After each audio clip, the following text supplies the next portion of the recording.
Okay, America, with all due respect and in all seriousness, what the fuck? And I mean, like, seriously, you know? Now, I'm sorry if it seems like I'm just another one of those pesky, soft millennials who can't express himself properly and just won't get off his parents' couch already and just get a job and go into the real world. But is it truly immature to want to know what's afoot in the US? Are these not times that try men's souls? And have they not been trying since long before this whole COVID affair or Trumpism? One thing making times so trying is that as a nation, we are kept divided with mechanisms like mainstream media and social media, where we are generally only presented information that confirms our particular biases. Social media platforms use algorithms to ensure that we only consume the information of our particular bubbles, and this splintering of the society is ruining the populace, spearheading the extreme hatred we see reflected in our politics, on the internet, and in mass shootings, among other things. It has broken down the factual common ground that we once shared. When our news outlets only present us one side of the whole narrative, we are extremely biased toward their own view. They leave the masses of all political persuasions only partially informed and very much in the dark. When the powerful render the powerless ignorant, you get tribal thinking on the right and left alike. You get fake news, alternative facts, both crazy and compelling conspiracy theories alike, and blind, unthinking obedience among party line voters. If our government, corporations, military, intelligence communities, special interest groups, and superfluously wealthy individuals, the largely unelected establishment, or ruling elite, or even deep state, if you will, were truly transparent, those problems might still exist, but they would not be nearly as prevalent and divisive. This transparency, however, would also most likely lead the elite to lose their manufactured consent among the masses, and who knows how the many might respond once the veil's been lifted, revealing the deceit keeping this country so precariously afloat. As a result of this whole situation, many of us of all generations, genders, races, creeds, and ethnicities alike know that there's a lot of bullshit going on in the States, but nobody in power or in the media provides us the holistic proverbial big picture of all that bullshit because the truth implicates them ultimately. Now, I'm not here to offer any sort of conspiracy theories or do anything to incite further divides among the people as a whole. During these trying public health and economic crises, we must try our best to unite, and I will give some effort to help push us in that direction. I accept that my answers will not be complete, and some of my opinions might also be wrong. In times of uncertainty, we must remember that each one of us will always know less than what we don't know. We are all in a state of perpetual ignorance that can never be overcome. Unfortunately, however, it seems obvious that a fair number of people in power on both sides of the political aisle realize that keeping us all ignorant of the state of affairs will lead us to pit ourselves against one another, preventing us from fighting against them. It scares me that there seems to be so little factual common ground in the American society at large, and that numerous groups feel that they have the definitive knowledge, which differs completely from the other sides. All sides feel that the narrative to which they subscribe is infallibly correct, and that if you disagree, you are wholly incorrect. But how do we glean the truth with so many different contradictory viewpoints claiming to be objectively valid? And while we're going around here fighting with one another over the reality TV spectacle in DC, a number of serious issues go undetected, some of which the pandemic has brutally exposed. These are problems that reveal that the current and looming crises are much deeper than anything going on in Washington, though DC surely contributes to many of the problems. Now, I am sorry to sound bleak here, but as a millennial, I am concerned about the next 5 or so decades, as they will be the majority of my life, provided I don't die early, which may even be a boon. But just consider a few issues that are currently affecting the US. Now, I'm not saying that these issues I'm about to list all have the same cause at all, but just consider a smattering. and realize that they all belong to the same big picture alongside unprecedented scientific and technological progress. As for the elephant in the room, we are currently experiencing a public health and economic crisis, off of which the ruling elite are profiting handsomely and will only continue to, as the CARES Act in the coming months will effectively enable the wealthiest people to use trillions of dollars of stimulus money to consolidate their power during the oncoming wave of unemployment, credit default, and foreclosures. But let's consider the crises that have been happening, many of which have been brewing for decades, if not a century. At the same time that billionaires add billions to their wealth seemingly at will, with Amazon's Bezos even topping $150 billion at one point, 40% of the country, some of whom are Bezos' employees, cannot afford a $500 emergency. Taxpayers finance subsidies for a corporation like Walmart that pays its employees so little that many of them depend upon charities and the welfare state just to survive. The people responsible for the recklessness leading to the financial meltdown of 2007 and 2008 incurred no penalty and, in fact, were given bailouts from which they divvied up bonuses, yet those who faced foreclosure had minimal, if any, support. 18% of children live in food-insecure households. Substantial achievement gaps exist between rich and poor students, making it difficult for poor students to break the cycle of poverty. The majority of homeless people are gainfully employed. Wages and earnings have stagnated among the vast majority of the population, but the cost of living and things like health insurance premiums and prescription prices incessantly rise. 53% of Americans is on a prescription drug.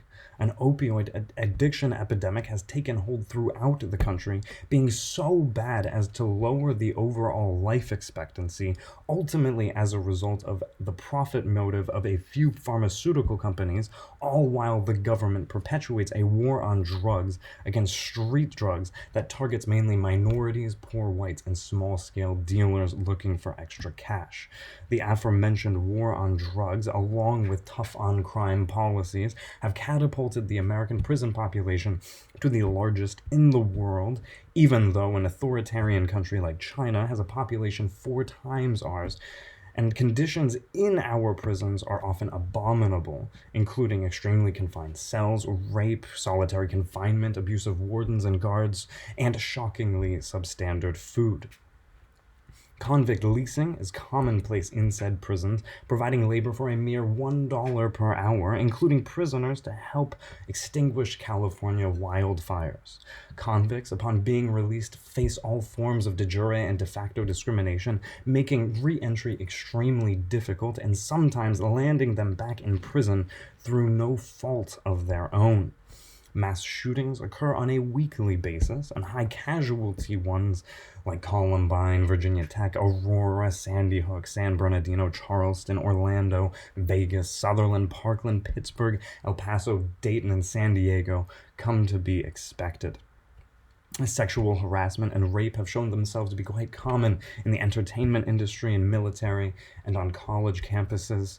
Many racial wounds have never healed, as indicated by disproportionately large numbers of unarmed black people dying at the hands of police, legal forms of discrimination like gerrymandering and voter ID debacles, purging of voter rolls through programs like interstate crosscheck, and the closing of voter precincts in predominantly minority communities.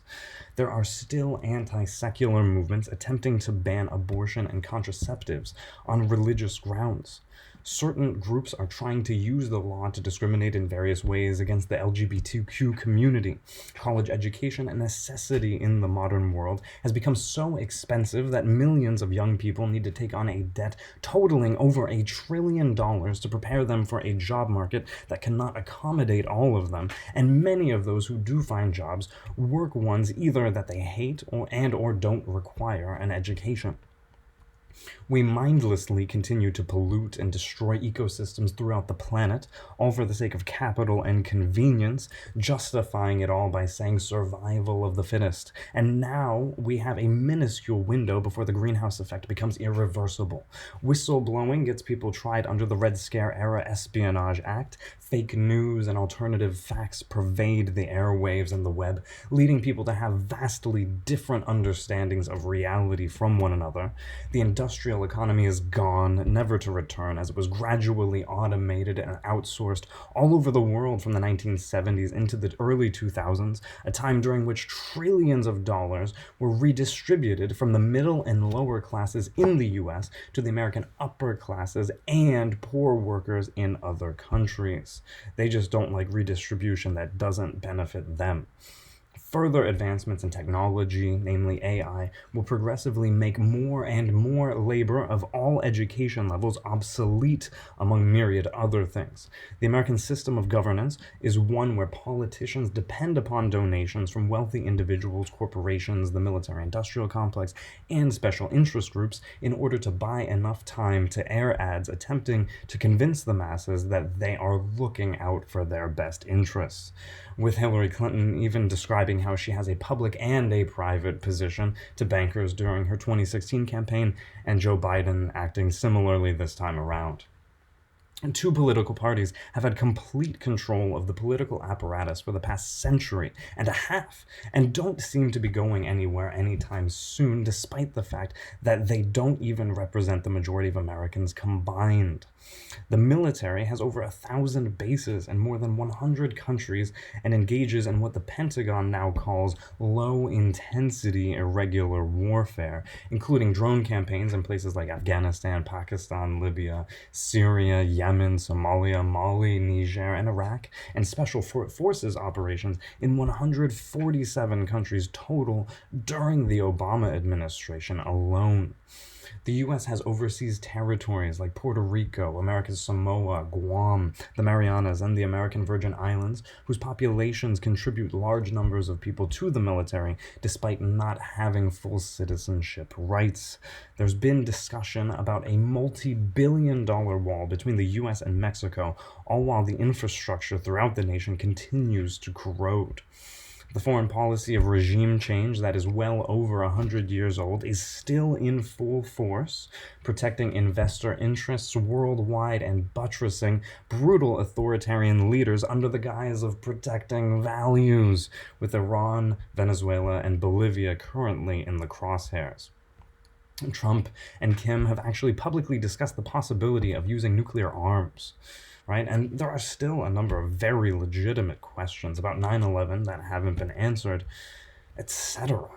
But of course, us lazy millennials are one of the worst problems, and illegal immigrants and poor people, and don't get me started on the blacks, the Jews, and the gays, and Russian collusion. And I must say thank you to the older generations for bequeathing all of that to us. I'm sure I speak for all young people when I say that we are so excited to inherit that all from you, especially when the society misdirects people's anger by scapegoating powerless groups and sometimes us lazy young people, all as a means of distracting everyone from the real issues, like that entire list. People under the age of 40, and especially under 25, are the least responsible for these issues and are among the greatest victims, as they will be forced to deal with crises that started with problems their parents and grandparents were all too eager to ignore, favoring profit, convenience, and entertainment in the present at the expense of their progeny in the future. We must remember that boomers are the only generation that matters, and that they know best, and that we are the ones who need to change. And as is their wont, the older generations will surely blame the younger ones for any mistakes we make while cleaning up their messes without even considering that we wouldn't be dealing with the issues were it not for their neglect for the future. And am I saying the younger generations are perfect? Absolutely not. But does the apple not fall far from the tree? The most disconcerting fact on that list is the etc., in that it is nowhere near exhaustive. And I understand the list can be considered rather subjective at some points, but even if you disagree with me at some places, at least you see how other things I listed are profoundly important. And, of course, all of these looming problems and crises occur at the same time the species as a whole makes unprecedented advancements in technology and science. Though all of these serious issues and all of the positive advances, of course, do not all have the same cause, other than being the result of human activity, but they do all belong to the same big picture. But how was it able to get to this point in the first place? How are all of these good and bad things able to transpire simultaneously? As someone once said, change happens gradually, then all of a sudden. Of course, it is not possible to answer those questions simply.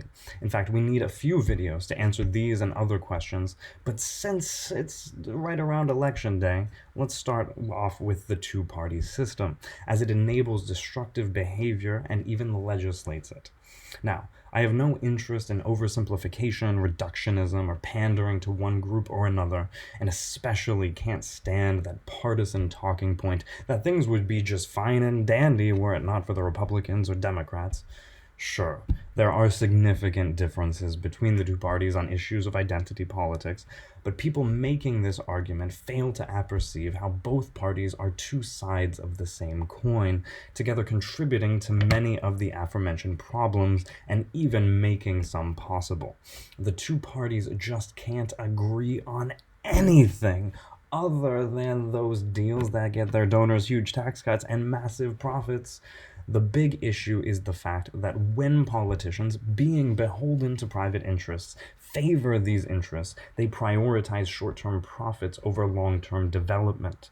Politicians in both parties need donors. The powerful donors, be they either human or corporate people, are the people who ultimately select the politicians for whom the masses vote in the primaries, a strategy crafted by the infamous boss Tweed, who gave money to politicians on both sides of the aisle to cover his bases.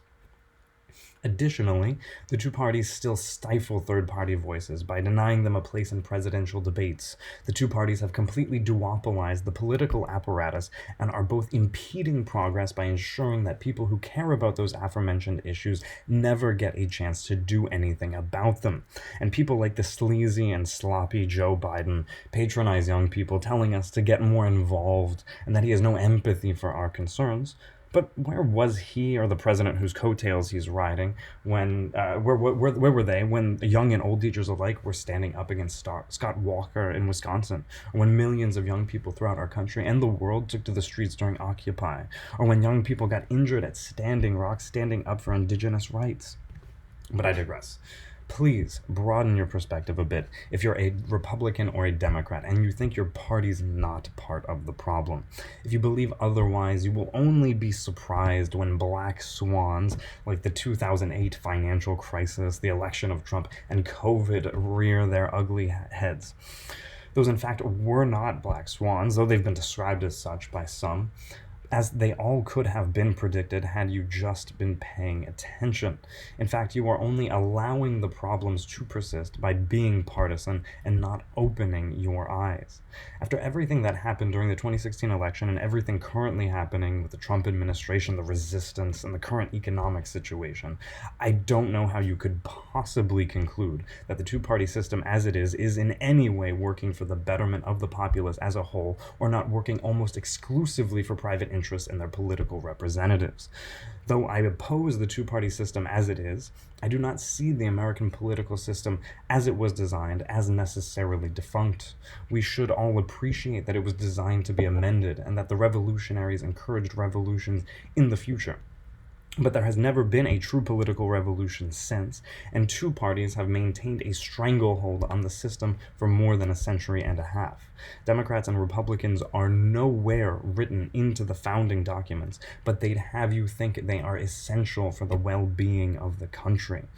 Though many would say government is currently failing, the two-party system as it is now is in fact working like a charm for the aforementioned network of elites, ultimately doing what it was fashioned to do during the course of the latter half of the 20th century, namely to establish a system of private campaign finance bolstered by the Supreme Court decisions of Buckley v. Vallejo and Bellotti versus the First National Bank of Boston, establishing money as speech and corporate personhood respectively, to protect moneyed interests as they limited the collective bargaining power of labor by automating and outsourcing their jobs, to protect the wealth generated by such decisions from taxation and expand it in sometimes destructive manners like shorting financial products they knew were faulty, to push people to work in finance, tech, and corporate America in general, to take control of the media first by repealing the Fairness Doctrine in the 1980s and then by enacting the Telecommunications Act of 1996, signed by Clinton,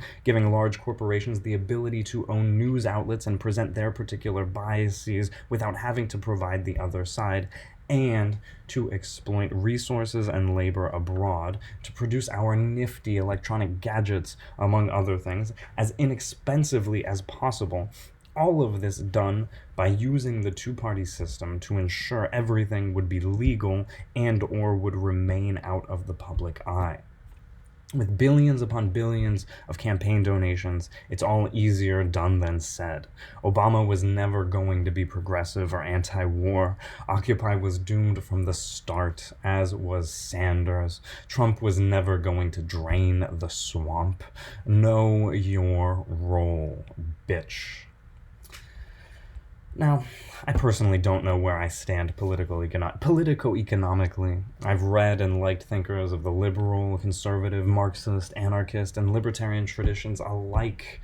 I think deeply about the role of government, the legitimacy of law, about who should hold transgressors accountable if no government exists, and about a body to hold governments and private interests to account, especially since they have become one and the same. The only thing I can say with certainty is that the current political system is in no way functioning for the betterment of the society as a whole. The American virtue of public service is dead. Too few people of significance seem concerned with the perfection of the society. Improving the overall standard of living, including infrastructure and education, is not the concern of the most, if not the vast majority of politicians, even if they truly believe they're doing good. Sure, the stock market can go up, and the masses can benefit from technological and medical advancements and have lots of freedom to choose whichever brands they want to flaunt. But they have no true say in the actual direction of the society, especially as it pertains to militarism abroad and politico-economic and technological matters at home. The average people will not see the cost of living, taxes, or their insurance premiums go down, but they may see their wages and social security benefits do just that. And what of those people who say there should exist no government at all? To highlight this, I take the example of hardcore libertarians like the Koch brothers and Peter Thiel, who desire the complete abolition of government in favor of an anarcho-capitalist society. If such a society exists, where the profit motive can run rampant without any sort of regulatory body, would there be no exploitation? And who would be there to hold people to account and adjudicate issues of violence or exploitation? If private prisons and police forces exist, is there not at least somewhat of an incentive for there to be crime? And what body would exist to determine what is and isn't a crime or exploitation? Would the citizenry abide by laws authored by corporations that favor corporations at the expense of the populace at large? And would these laws be enforced by private police forces? Scarily enough, a lot of that is already in the works thanks to our system of campaign finance. When I consider the anarcho-capitalist approach, I can't help but think that there should, at the very least, be some governmental body, as considered in Konkin's Minarchy, to protect the people's liberties and defend them against the unbridled profit motive, and specifically against predatory practices. Not that the people have much protection as it is now, just ask the residents of Flint, Michigan, among other places. Regardless of how things should be, It appears, as it is now, that Americans are subject to the will of what late political philosopher Sheldon Wolland calls an inverted totalitarian state, a plutocracy that, among other things, selects those to be elected by the masses, all while encouraging the profit motive regardless of negative externalities, as it's up to the taxpayers to foot those bills. Of course, classical totalitarianism entails a single dictator whom the citizens revere quasi-religiously, but inverted totalitarianism entails private interests wresting control of a democratic structure and ultimately ensuring that the system protects those interests should they come to conflict with the public interests, a tyranny of private interests, if you will. The system undermines its role of being a protector of the people and is exemplified by the revolving door, as regulators come from corporations and return to corporations once their stint in DC is finished. But who made this possible? Members of the financial, political, military, media, corporate, and intelligence elite employ propaganda in the mainstream and social medias and use other age-old methods like economic coercion, divide and conquer, mythologizing, and political correctness to maintain the status quo without caring that such practices cause harm to the society at large, driving wedges within the masses, keeping them embroiled in conflicts with one another over party, race, religion, sexuality, etc., and distracting them from the root problems harming all of us, all while generating enormous profits and ratings and keeping us amused with gadgets, games, gizmos, and screens in general. Now, I may here be accused of reductionism, claiming the existence of an elite network pulling the strings. I mean it in an abstract sense, as the economic and political elites are, of course, not all united against the masses, and some do show genuine concern for the less fortunate. It's not so much the result of smoke-filled rooms, as much as a prevailing mindset that we need to maximize returns regardless of the consequences. It's not the elites as individuals or even a group that is truly the problem. It's that there is a two-party system in place co-opted to protect private interests even to the detriment of the public good, a system controlled and perpetuated by members of those networks. Both parties represent these interests, meaning the masses have little to no representation in Washington. In fact, a 2014 Princeton study found that the public has a statistically insignificant impact upon actual policy decisions. The people are nothing, and too few people in power care about them. There is no longer a governmental body to represent and protect people against the dark side of society. Instead, the government now exists to insulate corporations, wealthy individuals, and special interests from the public. If we do want to consider a specific yet general group of people, consider the shareholders of multinational corporations, as they are the people the government best represents. Though I don't know where exactly to stand politically, ethically, I do consider myself a negative utilitarian, drawing on the great Karl Popper.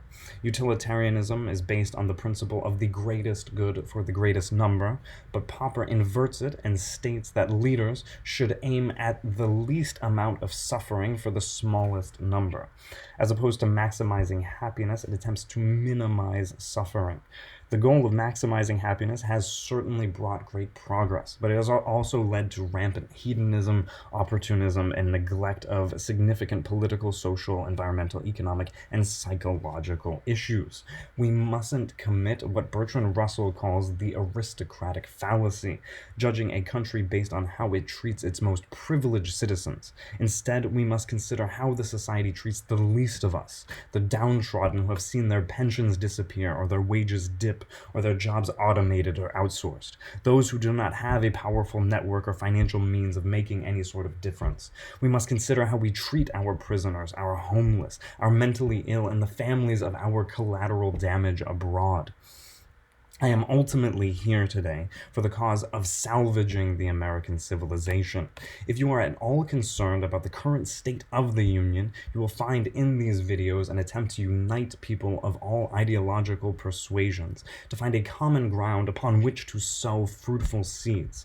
I've ultimately put these videos together because it seems that the US as a country has reached the point that it must ask itself how it wants to move forward as a civilization. It is a young country, yet it is responsible for many of the governmental, scientific, and industrial advancements of the past few centuries. It is the first modern representative democracy to rid itself entirely of monarchy and create a government to represent individuals and protect their rights and liberties. Yes, it is true that at first this government only benefited white land-owning men, but the structure was at least formulated in such a manner that amendments could be made and that the rights and liberties of all other groups could be included, a true expansion of liberty.